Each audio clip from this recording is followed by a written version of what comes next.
Hello, everyone, and welcome to Books in the World.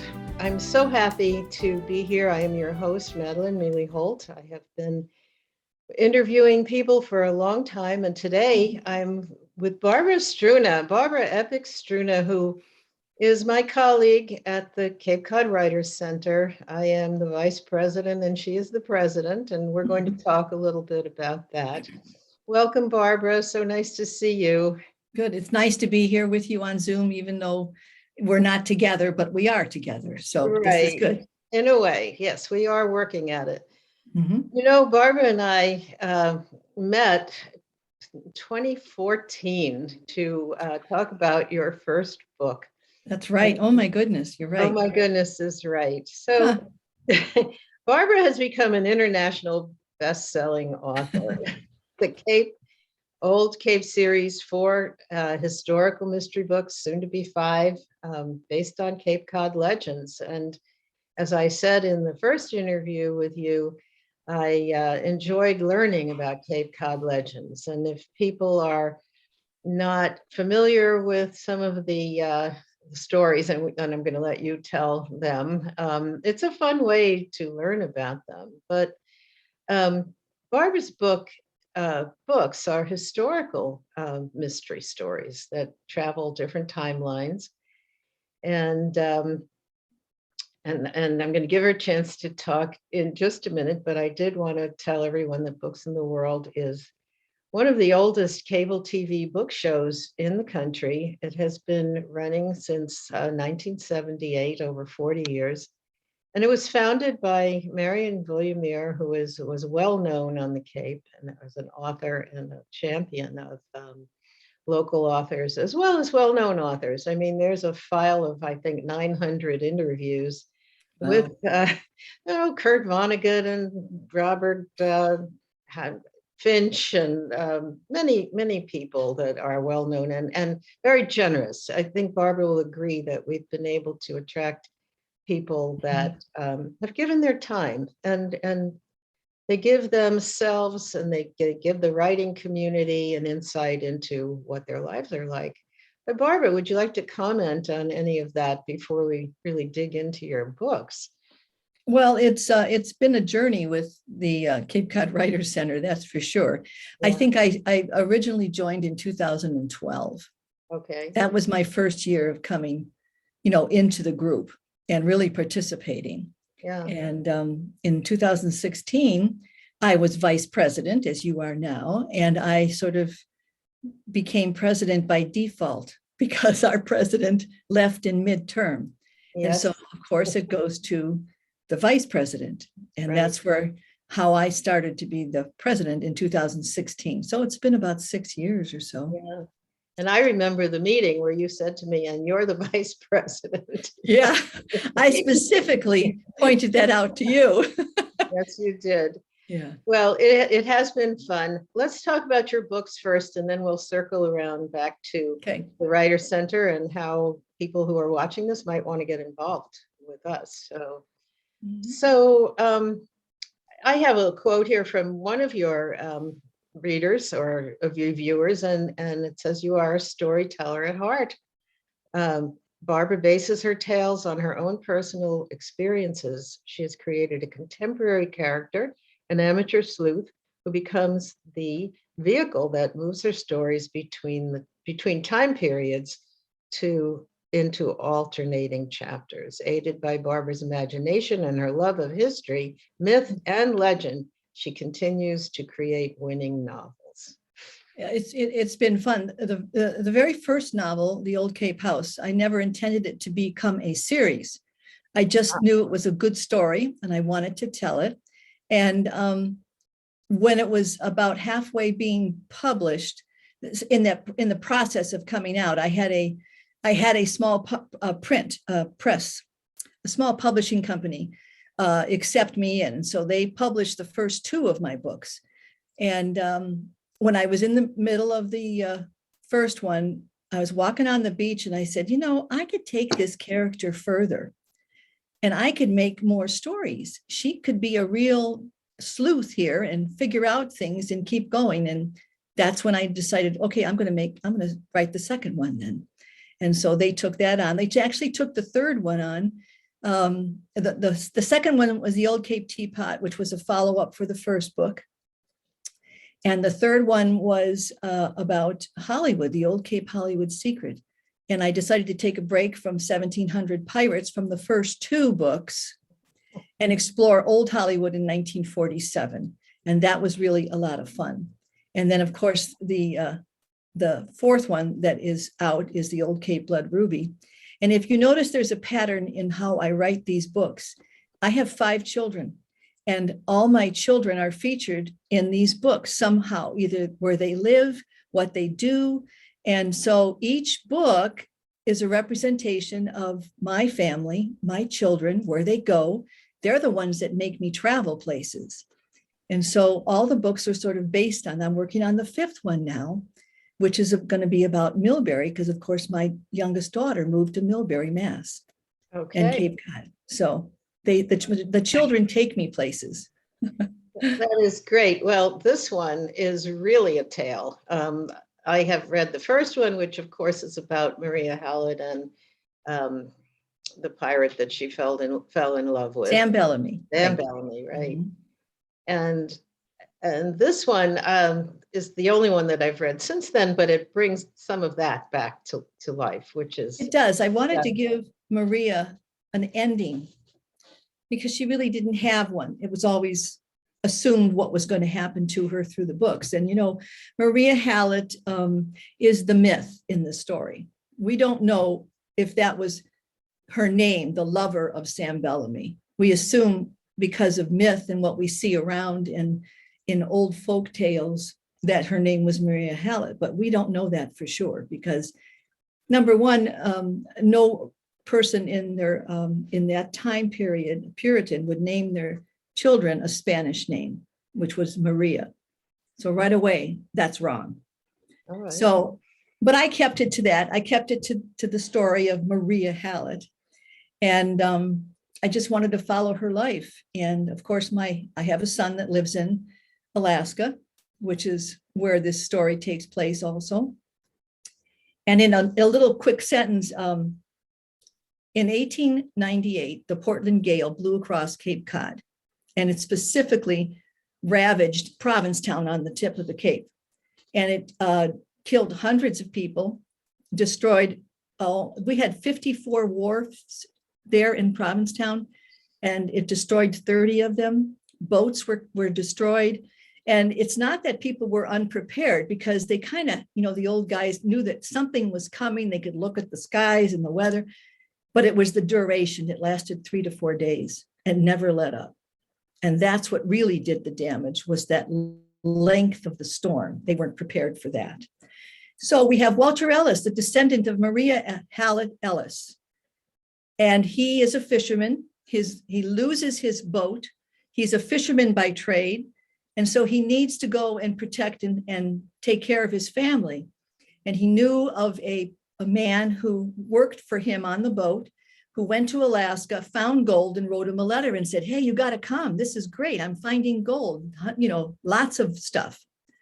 And so he decides to go to Alaska to find gold to protect his family, and he leaves his family. And then Nancy Caldwell, who is my main character in modern day, she goes to Alaska, of course, to visit family, though. And she finds a letter that was addressed to Provincetown around 1900, but never was sent. She takes it home, and that starts the story. And of course, like Madeline said, I use alternating chapters. And so in the one chapter, modern day lady finds a clue or an item. The next chapter, I'm going to take you back to that time period, and you'll find out why she's finding this or why she isn't understanding what she's finding.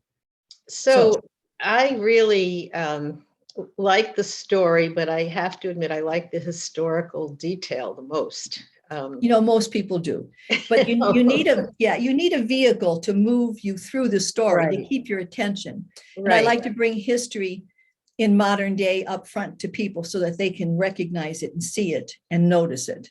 Well, I have been aware of the effect of the railroad on many things between, especially since it came out to Cape. And I'm going to ask you if when did it come? When did the railroad get to Provincetown? Because Walter Ellis actually took a train from, Right. we're talking 1890, correct? Around the 18, actually it was 1899. Okay. And the old Colony Way was the first train to come out across the Cape, but it didn't really go very far. It just stayed on the Cape and went back and forth, picking up goods and stuff and taking them to different places, and people were coming in and out. I think it went as far as it could have gone into Boston. But then in 1900, or I think it was close to that time, the late 1890s or so, the railroads extended further and connected up then. And the old Colony Railway, which we still have, that we walk on, is the bike trail, which is the old Colony Way. He That's took the right. train, and it was the New York, New Haven, and Connecticut that came out this far Okay. to get on and take him across the country. So before I ask you how you, well, picking up on the historical details that you find, I'm also interested in the many things that happened to Walter Ellis in Alaska. And Yeah. the poor man gets beaten up a couple of times and crippled, and he eventually finds a love, and you deal with a very interesting subject, a moral conundrum on his part, because he has a family already, and a multiracial tension. So would you talk a little bit about that part of Yeah. This morning I was thinking about why people do things, what makes them make these decisions to continue on, to stop and go back, and it's funny. I wanted Walter, number one, to save his family, so he had to leave. There was no way he could make a living. He didn't, not enough anyway, to support what they were doing right now.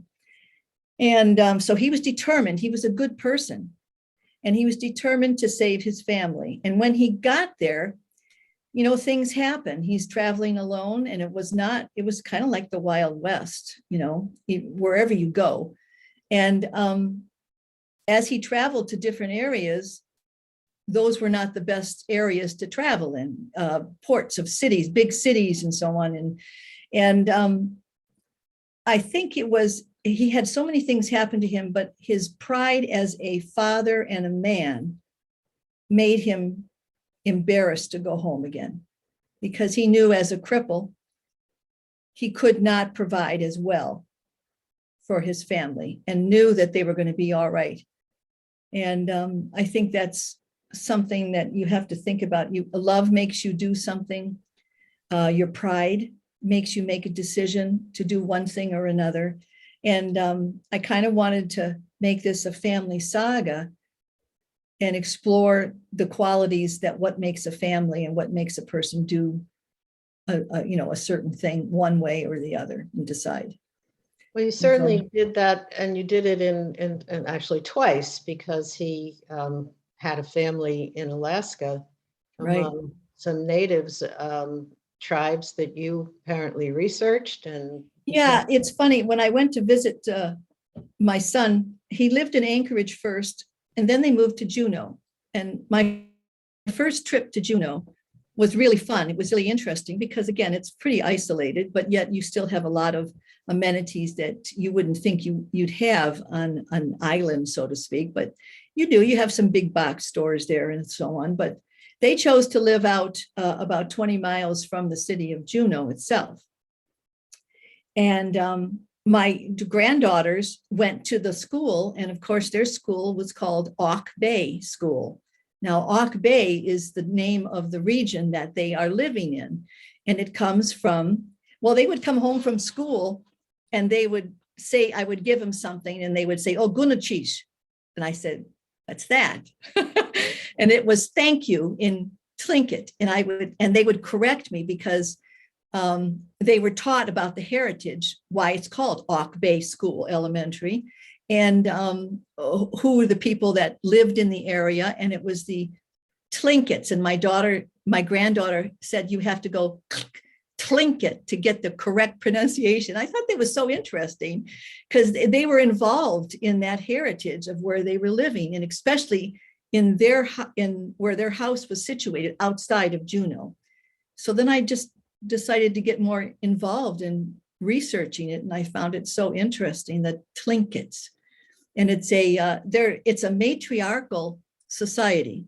So the mother, everything comes from the mother part, the maternal part of the family. The mother names the children. The mother's family does this. The father doesn't do much at all. I mean, they do, but not in that particular society. So they are divided into moieties, which would be the eagle and the raven.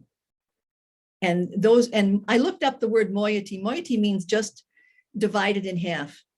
Okay. So you have the two moieties, then you have clans within those moieties, and then you have houses. So they have the moiety, the clan, and the house. And you can't intermarry between the two. It's very interesting. And in days before, some heads in the clans would sell their people into slavery to another clan someplace else. Oh, so it went on just as much as in Africa. Yeah. There were tribes that would sell their people to another as slaves. So it wasn't anything new. Well, Walter, though, does marry a native woman who actually was a nurse. I mean, I enjoyed getting a sense of the world was fairly modern in a sense. There were hospitals, there were nurses and nuns and traders. Yeah. I mean, there were traders and those people that he relied on as friends, and the money. Right. Yeah, and he had to. In order to marry this woman that he met, he had to be adopted by the other clan. Okay. Which he was, and then they could marry. So you do you do all your research on the internet? Do you have to go look at it? I do. I would much rather go someplace. And I did do that. I visited a lot of places, and it's a good thing I did all my research, that way instead, because I can do it on the internet though. Yes, I like to go into newspapers, reading old newspapers, and you can get that on the internet. And because that way you get the sense of how much things cost and what's available and who's looking for what kind of jobs. And then I look at the yearly, the 10-year census that the government would put out, and I could see who lived where and who lived in the house. There were a lot of people they were called wards, and they were young children that they would take in that would live and work for them, for the house then, or the family. That was interesting to find that. Yeah. And then I would go into, I would visited the town hall, and I would look into see their statistics and their detailing of people, of what they died from, what their occupations were, how many people. It's funny, in Orleans here, I went to look at it, and I kept seeing things like occupation or marriages, and it said photographer, artist, all this. And I'm thinking, whoa, no, these people came on vacation here in Orleans in the 1900s, 1920s, and they would get married here just like they do now. It's a wedding capital. People come here to get married as a venue. And so that's what I figured that one out. But that's where I get all my information from, reading journals as much as I can from other people and so on. You sound like you have fun, but I do. I just want to get back to the modern day portion of your novel, and you have a Hallett who is a bad guy. Yes. I was interested in him because it seemed to me like he had some interest in all the antiquities. That's where this Blood Ruby ring story comes into the book. Because Yeah, People are he was, trying to find it or looking for it. Yeah. well, he was from the first book. And he was the guy that, well, I can't tell you a whole lot about it, but he tried to get things from Nancy Caldwell when they first moved into the house in the old Cape house. And so he turned out to be the bad guy and he went to prison.